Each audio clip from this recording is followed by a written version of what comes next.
spécificités, elles sont de plusieurs ordres. Déjà, un résultat d'équilibre qui a été difficile à obtenir sur le seul exercice 2024, mais qu'on a pu obtenir grâce aux résultats précédents d'une excellente qualité. La nouveauté majeure, c'est celle qui repose sur le projet départemental qui a été voté en 2022.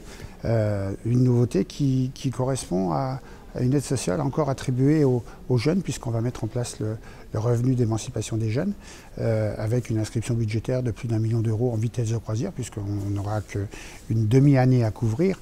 Et puis aussi un autre projet qui fait partie du projet départemental, c'est la crèche des 1000 premiers jours, autre projet qui va s'inscrire dans le courant de l'année, courant du premier semestre de 2024.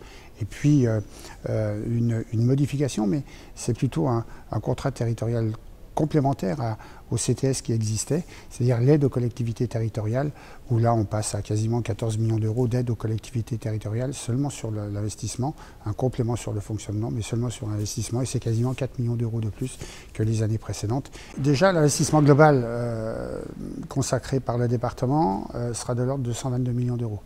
C'est-à-dire plus 22 millions d'euros de BP à BP, ce qui est une somme relativement considérable, parce que c'est plus 25% d'augmentation budgétaire.